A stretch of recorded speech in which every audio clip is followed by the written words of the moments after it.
வணக்கம் VN family எல்லாருக்குமே தமிழ் புத்தாண்டு நல்வாழ்த்துக்களை முதல்ல சொல்லிக்கிறேன்.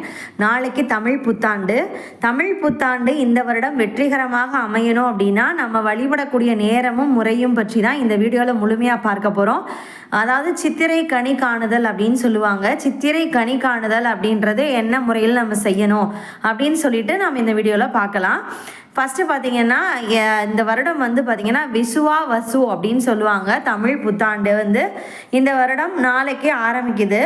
தமிழர்களுடைய முதல் ஆண்டு பிறப்பை தான் தமிழ் புத்தாண்டு அப்படின்னு நம்ம சொல்கிறோம். இது இந்தியாவில் மட்டுமே இல்லை, தமிழர்கள் எங்கேயெல்லாம் வாழ்கிறாங்களோ, அதாவது இலங்கை, மலேசியா, சிங்கப்பூர் இந்த நாடுகள்லாம் சித்திரை முதல் நாளை தான் தமிழ் புத்தாண்டாக நம்ம கொண்டாடிட்டு இருக்கிறாங்க.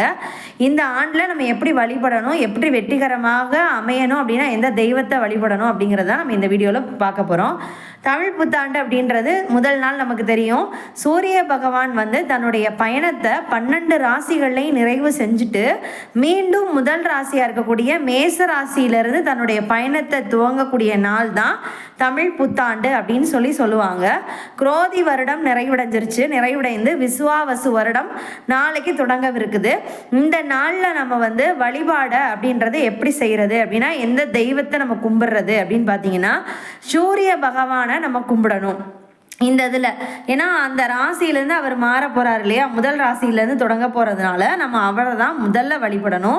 இதில் பார்த்தீங்கன்னா சித்திரை முதல் நாளில் நம்ம முந்தைய நாளே வீட்டெல்லாம் சுத்தம் செஞ்சுட்டு தயார் செஞ்சு வச்சுட்டு அன்னைக்கு நைட்டு ஒரு தாம்பாளத்தட்டில் முக்கணிகள் வைக்கணும். முக்கணிகள் கிடைச்சா பரவாயில்ல, கிடைக்கல அப்படின்ற பட்சத்தில் நீங்கள் ஏதாவது பழங்கள் நீங்கள் வச்சுக்கலாம், பழங்களாக வச்சுக்கலாம், அவ்வளோதான். அப்புறம் நகை இருக்குது அப்படின்னா வெள்ளி, தங்கம் நகை, எந்த நகை இருந்தாலும் பரவாயில்ல, அந்த நகைகள் வச்சுக்கலாம். நகைகள் இல்லை, எல்லாமே எங்கள்கிட்ட கழுத்தில் போட்டிருக்குது இந்த மாதிரி இருக்குது. நிறைய பேர் அடகு வச்சுருப்போம். இப்போ நாங்களே பார்த்தீங்கன்னா எல்லாத்தையும் நாங்கள் அடகு தான் வச்சுருக்கோம். அந்த மாதிரி இருக்கிறவங்க என்ன செய்கிறது அப்படின்னா நீங்கள் காசு வச்சுக்கலாம், அதாவது பணத்தாள், சில்லறை காசு அந்த மாதிரி நீங்கள் வச்சுக்கலாம். வச்சுட்டு அது எல்லாத்தையும் எடுத்து வச்சிடணும். இது எல்லாத்தையுமே பார்த்தீங்கன்னா கண்ணாடி எதிர்க்க வைக்கணும். கண்ணாடி எதிர்க்க வச்சு தாம்பாளத்தட்டில் இருக்கிற எல்லாமே கண்ணாடியில் பிரதிபலிக்கிற மாதிரி வைக்கணும். வச்சுட்டு சைடில் 2 விளக்கை ஏற்றி வச்சுக்கணும். இதில் மெயினான பொருள் பார்த்தீங்கன்னா இந்த முக்கணிகள் சொல்லியிருந்தோம். முக்கணி கிடைக்காதவங்க பழங்கள் வச்சுக்கலாம். அப்படி வச்சதுக்கப்புறம் வெற்றிலை பாக்கு, எலுமிச்சம்பழம் வைக்கணும். எலுமிச்சம்பழம், அப்புறம் மஞ்சள் நிற பூக்கள் நீங்கள் வச்சுக்கலாம். மஞ்சள் நிற பூக்கள்னால் செவ்வந்தி பூ, மஞ்சளில் இருக்குல்ல, மஞ்சள் கலர் பூக்கள் என்னென்ன உங்களுக்கு கிடைக்குதோ அந்த பூ வச்சுக்கலாம். ரோஜா பூ கூட நீங்கள் வச்சுக்கலாம். மஞ்சள் கலர் பூ வச்சுக்கணும். சில பேர் பருப்பு, சர்க்கரை இதெல்லாமே வைப்பாங்க. பருப்பு, பச்சரிசி அந்த மாதிரி ஐட்டம்ஸ் எல்லாம் சில பேர் வைப்பாங்க. அந்த மாதிரி வச்சுக்கலாம்.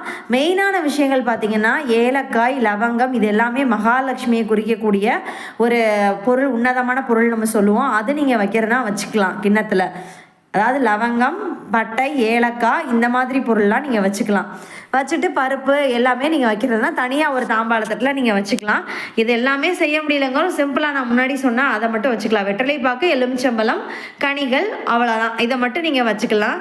எல்லாத்தையுமே வச்சுட்டு நம்ம நைட்டு தூங்க போயிட்டு காலையில் எந்திரிச்சு வரும்போது அந்த கண்ணாடியில் நம்ம பார்க்கணும், நம்ம முகத்தையும் பார்க்கணும். அதில் பார்த்துட்டு நம்ம வீட்டில் இருக்கிற எல்லாருமே பார்த்துட்டாங்க அப்படிங்கிற பட்சத்தில் நீங்கள் அந்த கண்ணாடியும் தாம்பாளத்தட்டையும் நம்ம எடுத்துக்கலாம்.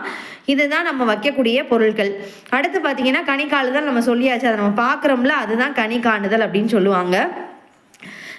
அதுக்கு பிறகு பார்த்தீங்கன்னா அறுசுவை உணவு நம்ம செய்யணும். வீட்டில் என்ன செய்யலான்னு பார்த்தீங்கன்னா வேப்பம்பூ ரசம் அப்படிங்கிறது கண்டிப்பாக வைக்கணும் அப்படின்னு சொல்கிறாங்க. அதுக்கப்புறம் மாங்காய் பச்சடி வைக்கணும். அறுசுவைகளுமே உணவில் சேர்ந்துருக்கணுங்கிறதுக்காக தான், அந்த கசப்புக்காக தான் நம்ம வேப்பம்பூ ரசம் அப்படின்னு சொல்கிறாங்க. அதுக்கப்புறம் பார்த்தீங்கன்னா அப்பளம், பாயாசம், வடை, நம்ம சாம்பார், புளிக்குழம்பு இதெல்லாம் வைப்போம்ல, அந்த மாதிரி நம்ம ரெகுலராக என்ன வைப்போம் அதை வச்சுட்டு வாழை இலை போட்டு குலதெய்வத்துக்கு படைச்சு நம்ம சாப்பிட்லாம். நம்ம இஷ்ட தெய்வத்தையும் மனசார வேண்டிக்கலாம். இந்த விஷயங்கள் எல்லாமே ஒரு இயற்கையாக இருக்கக்கூடிய அத்தனை விஷயங்களுமே நல்லபடியாக இருக்கணும் அப்படின்றதுக்காக தான் நம்ம சித்திரை முதல் நாளை நம்ம கொண்டாடுறோம். நம்ம எல்லாருக்குமே நன்மையிலே நடக்கணும் அப்படின்னு சொல்லிட்டு இறைவன்ட்ட நம்ம எல்லாரும் மனசார வேண்டிக்கணும். வேண்டிட்டு அந்த இரவு கனி காண்றதுக்காக வச்சுருக்கோம்ல, அந்த பழங்கள் எல்லாத்தையுமே சாமிக்கு வச்சுட்டு எல்லாருக்கும் கொடுத்துடலாம். காலையில் நம்ம சக்கரை பொங்கல் இல்லை பருப்பு பாயாசம் அந்த மாதிரி வைக்க முடிஞ்சிச்சுன்னா நீங்கள் வச்சுக்கலாம். இதுக்கு எல்லாமே அதுக்கப்புறம் கோவிலுக்கு போயிட்டு நம்ம சாமி கும்பிட்டதை நம்ம நிறைவு செஞ்சுக்கலாம். இந்த புத்தாண்டில் வழிபடக்கூடிய நேரம் என்ன அப்படின்னு பார்த்தீங்கன்னா, காலை 6லேருந்து 7:20. நாங்களாம் லேட்டாக தான் எந்திரிப்போம் அப்படின்னு நினைக்கிறவங்களுக்கு காலை 9:10லேருந்து 10:20 வரைக்கும். இலை போட்டு வழிபடக்கூடிய நேரம் அப்படின்னு பார்த்தீங்கன்னா, பகல் 12:30 மணிலேருந்து 1:30 மணி வரைக்கும். இந்த டைமில் நீங்கள் வழிபடுங்க, நல்லபடியாக எல்லாமே நடக்கும். உங்களுடைய வாழ்வில் இந்த வருடம் முழுவதும் வெற்றிகரமாக அமையணும் அப்படின்னு சொல்லிட்டு நானும் கடவுளை பிரார்த்திக்கிறேன். நானும் இந்த மாதிரி வச்சு நான் கடவுள்கிட்ட வேண்டிக்கிறேன். சூரிய பகவானோட ஆதிக்கம் பெற்ற ஆண்டு அப்படிங்கிறனால தான் நம்ம சூரிய பகவானை கும்பிடணும் அப்படின்னு சொல்கிறோம். சூரிய பகவானுக்கு உரிய தெய்வமாக இருக்கிறவர் யார் பார்த்தீங்கன்னா சிவபெருமான். சிவபெருமானை சூரிய பகவானை எதுக்கு நம்ம கும்பிட்றோம் அப்படின்னு பார்த்தீங்கன்னா, உயர் பதவி, ஆரோக்கியம், செல்வ வளம், செழிப்பு, இது எல்லாத்துக்கும் உரிய கிரகக்காரர் அப்படின்னு சொல்லுவோம் நம்ம. அது சூரிய பகவான். அதனால தான் நம்ம அவரை கும்பிட்றோம்.